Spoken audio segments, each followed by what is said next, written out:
Em destaque no Panorama CBN, Comissão Especial da Câmara aprova projeto que acaba com a escala 6x1.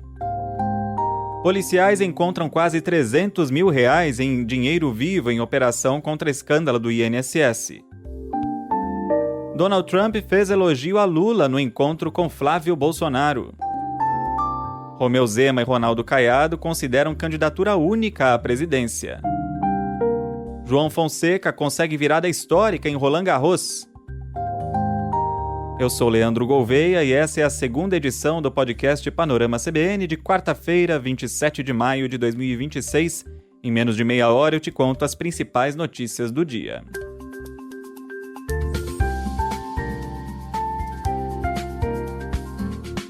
A comissão especial que discutia a redução da jornada de trabalho na Câmara dos Deputados aprovou, por 34 votos a 4, o parecer do relator, o deputado Léo Prates, do Republicanos da Bahia.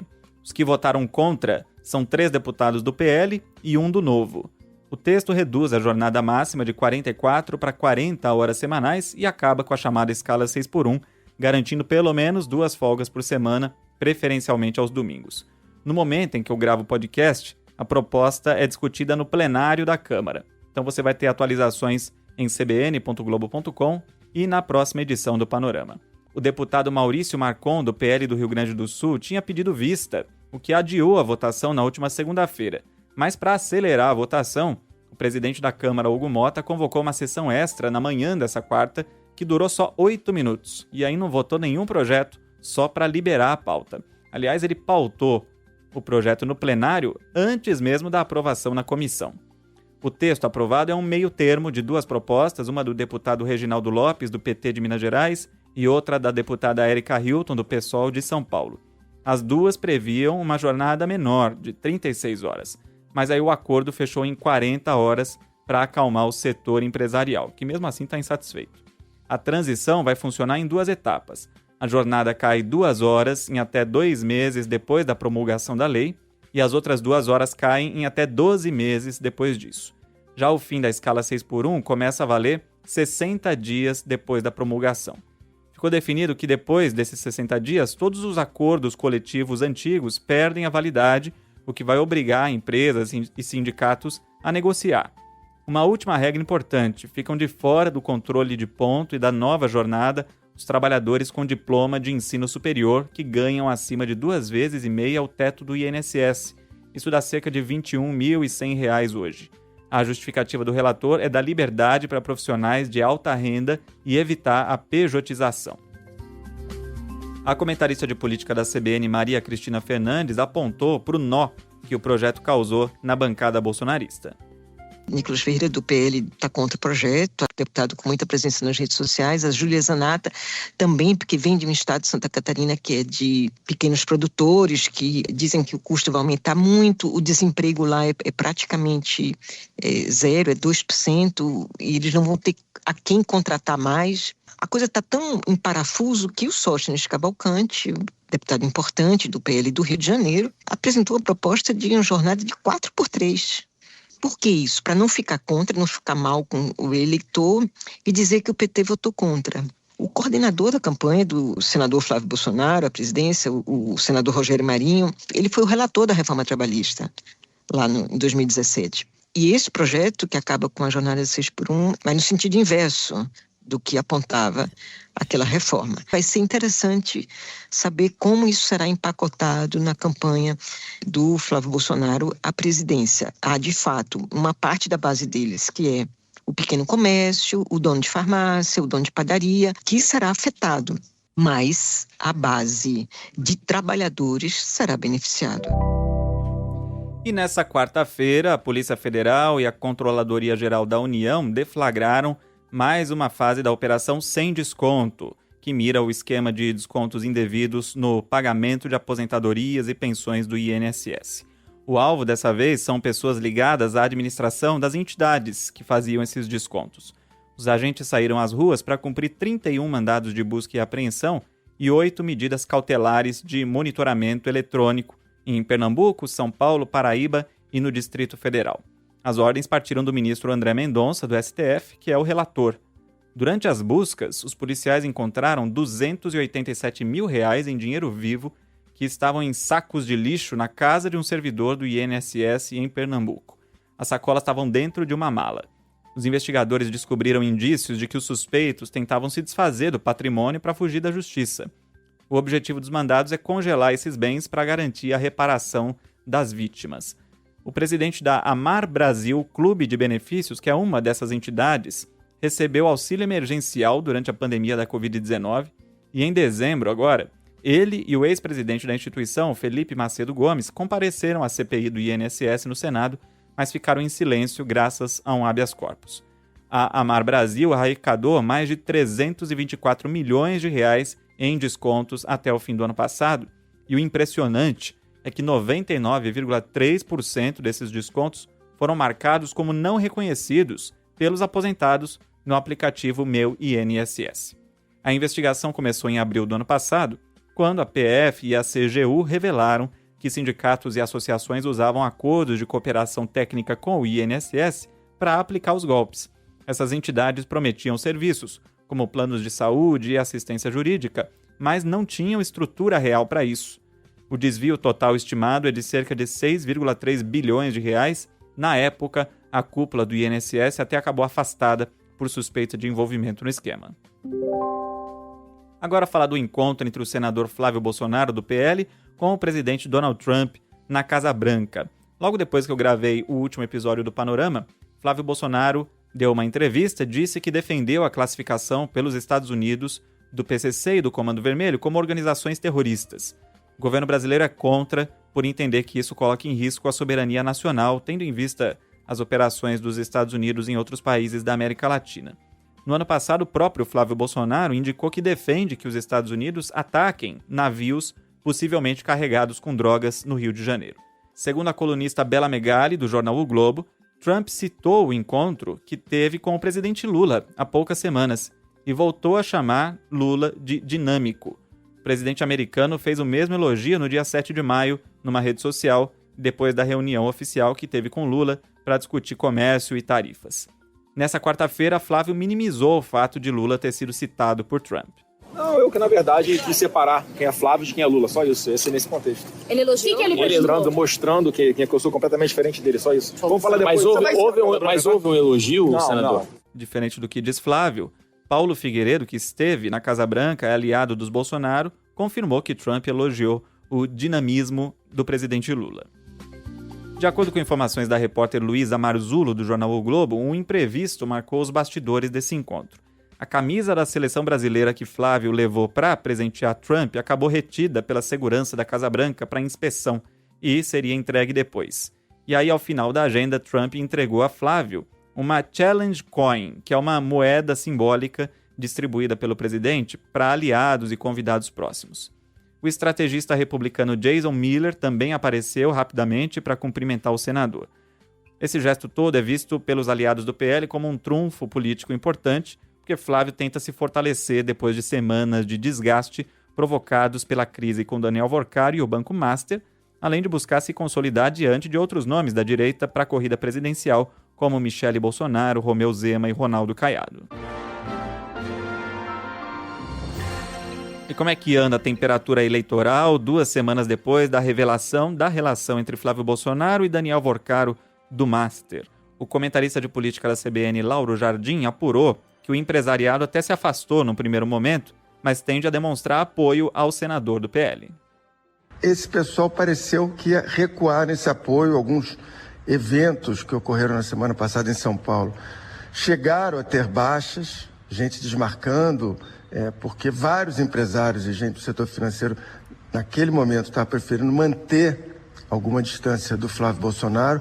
Mas o que eu venho apurando desde segunda-feira é que boa parte dessa turma basicamente voltou para a posição que estava. Uns mais envergonhados, outros menos envergonhados, mas mantendo apoio. Parte desses grandes empresários repetem que, se pudessem escolher, até preferiam apoiar outro direitista. E, nesse caso, o Caiado é sempre o mais citado.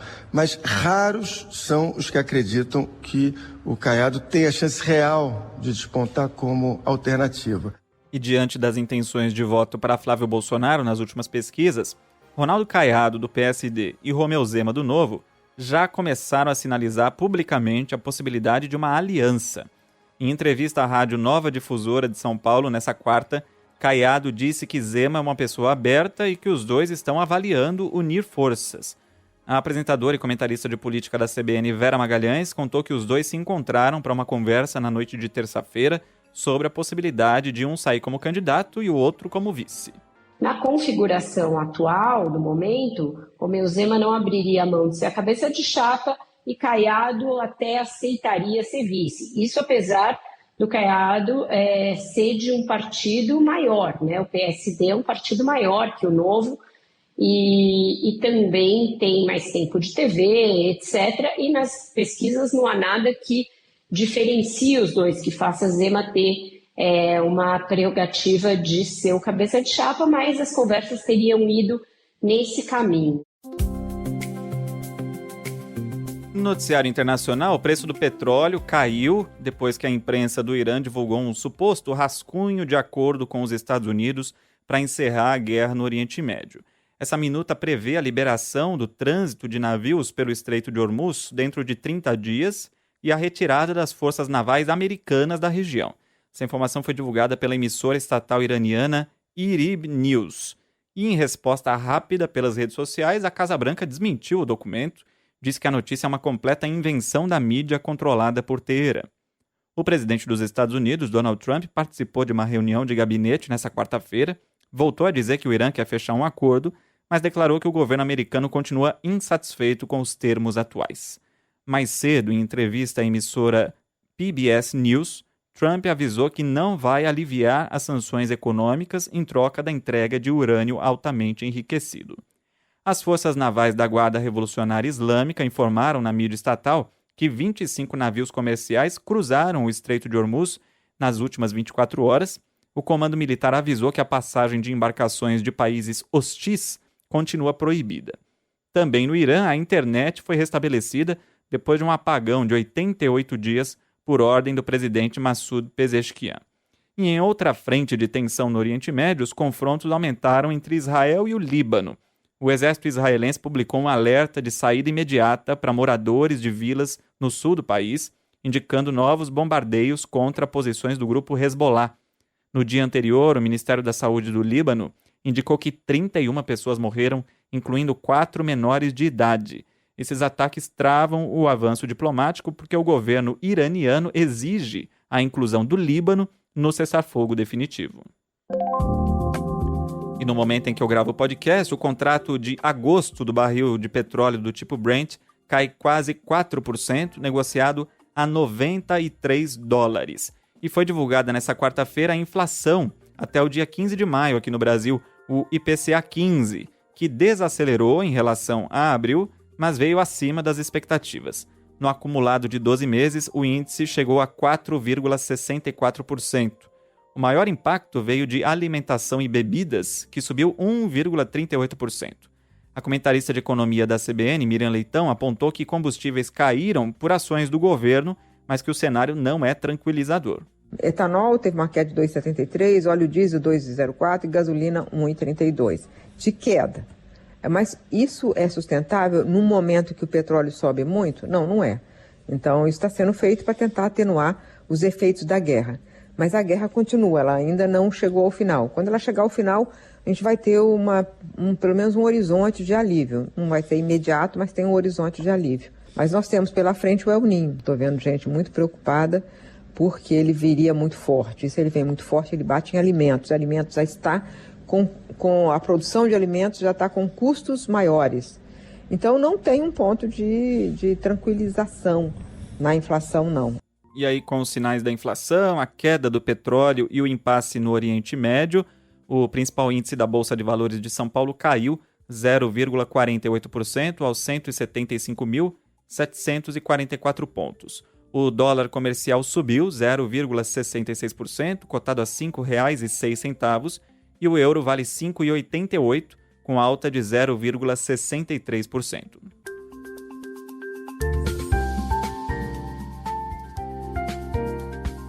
Estão abertas as inscrições para quem quiser trabalhar na fiscalização da aplicação do Enem e de outras provas federais. A remuneração é de R$ 510 por dia de trabalho. Podem participar servidores públicos federais e professores das redes estaduais ou municipais que sejam concursados e estejam dando aula. É preciso ter o ensino médio completo e não ter parentes inscritos nos exames.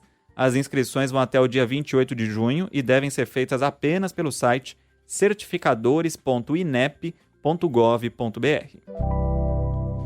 No Rio de Janeiro, a Polícia Militar matou a tiros 2 pedreiros na manhã dessa quarta-feira em São Gonçalo, na região metropolitana do Rio. Marcelo da Cruz Silva, de 41 anos, e Edivan Felipe de Assis, de 46, estavam em uma moto e levavam ferramentas e marmitas. De acordo com a TV Globo, os policiais teriam confundido as ferramentas com uma arma. Parece que você já ouviu essa notícia outras vezes, mas não, aconteceu de novo. Os policiais dizem que davam apoio para uma empresa de telefonia tirar 2 torres da região. A Polícia Civil apreendeu as armas dos policiais e pediu as imagens das câmeras corporais. O crime provocou protestos que fecharam as rodovias BR-101 e RJ-104. Pneus foram queimados e a polícia usou balas de borracha contra os manifestantes. 3 ônibus foram usados como barricadas e a circulação de outras 9 linhas municipais foi suspensa por ordem da PM. De volta ao noticiário internacional, o ex-assistente pessoal do ator Matthew Perry, o Chandler, da série Friends, foi condenado a 3 anos e 9 meses de prisão. Kenneth Iwamasa se declarou culpado por distribuir de forma ilegal a droga cetamina, que causou a morte do ator em 2023. Iwamasa aplicou a substância no ator várias vezes sem ter treinamento médico. Com essa decisão, a Justiça dos Estados Unidos encerra o processo contra os 5 acusados pelo esquema. Entre os outros condenados está a traficante Jasmine Senga, conhecida como Rainha da Cetamina, que pegou 15 anos de prisão. E o ebola na África. Uganda fechou a fronteira com a República Democrática do Congo. A decisão tem efeito imediato e vai durar 4 semanas. A medida isola o país do vizinho, que enfrenta o surto com mais de 900 casos e 220 mortes suspeitas. Só equipes humanitárias, profissionais de saúde e caminhões de carga vão poder passar. Uganda já tem 7 casos confirmados e 1 morte. Na semana passada, o governo do país já tinha suspendido o transporte público entre os 2 países. No Laos, país do Sudeste Asiático, 5 das 7 pessoas presas há 1 semana numa caverna inundada foram encontradas com vida nessa quarta-feira. O grupo entrou no local para procurar ouro e foi surpreendido por fortes chuvas. Os sobreviventes estavam em uma pedra a mais de 100 metros da entrada, em uma área profunda e de difícil acesso. As equipes de socorro ainda procuram por 2 pessoas. A operação conta com mergulhadores da Tailândia, que participaram daquele resgate dos meninos da caverna em 2018.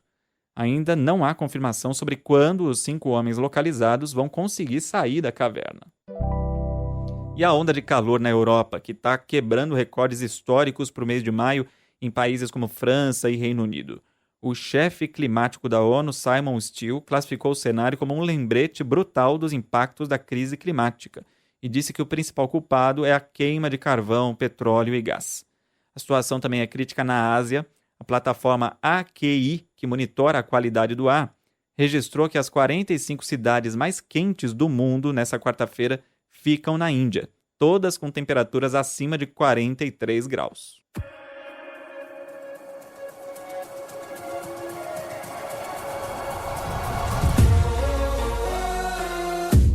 E os jogadores convocados pelo técnico Carlo Ancelotti já estão na Granja Comaria, em Teresópolis, para a preparação para a Copa do Mundo. O atacante Neymar foi o último a desembarcar, chegou de helicóptero próprio. Isso porque a CBF montou uma logística aérea para o elenco, disponibilizando outros helicópteros para transportar os atletas do Rio de Janeiro até Teresópolis. O primeiro a se apresentar foi o volante Casimiro, que chegou ainda na noite de terça-feira.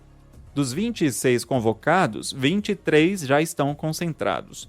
As únicas ausências são os atacantes Gabriel Martinelli e Gabriel Magalhães, do Arsenal, e o zagueiro Marquinhos, do Paris Saint-Germain, que vão disputar a final da Liga dos Campeões da Europa no próximo sábado na Hungria e vão se juntar ao grupo direto nos Estados Unidos na semana que vem.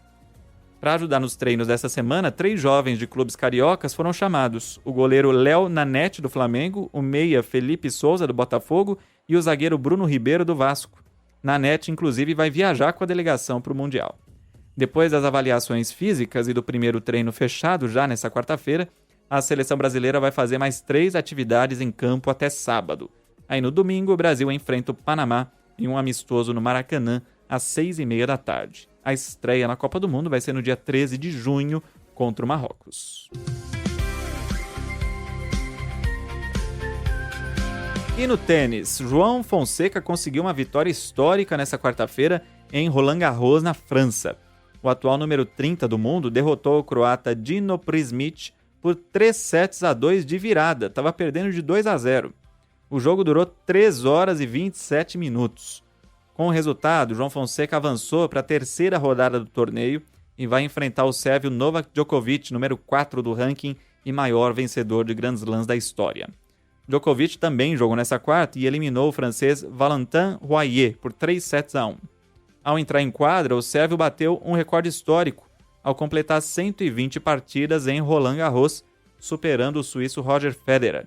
O confronto inédito entre João Fonseca e Novak Djokovic deve acontecer nesta sexta-feira.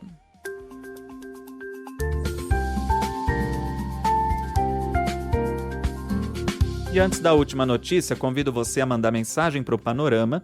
Meu e-mail é leandro.gouveia@cbn.com.br.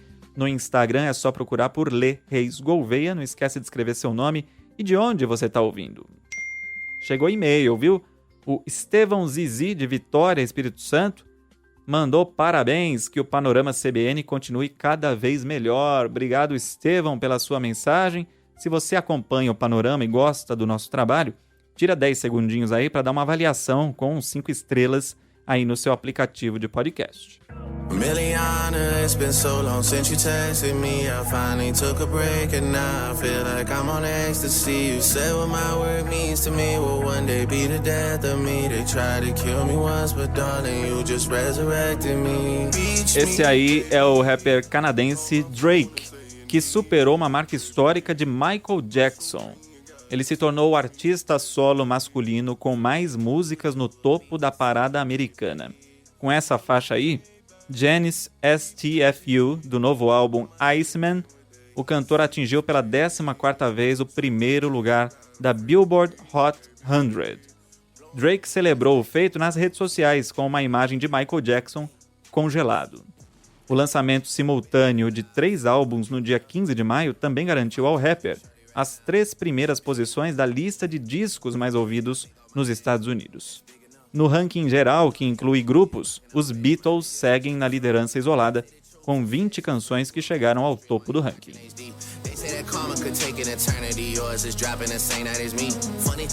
Assim vamos terminando essa edição do Panorama. A produção e o roteiro foram feitos por mim, Leandro Gouveia, e a edição e a sonorização por Adriano Bernardino. A próxima edição do Panorama chega às plataformas por volta das 7 da manhã com Bianca Santos. E eu volto na sequência. Até lá! Same body but 2 different colors. And I might just tell Kyle get another. Small price cause he kept it 100. And I might book a flight out to London. Hey Johnny, shut the fuck up.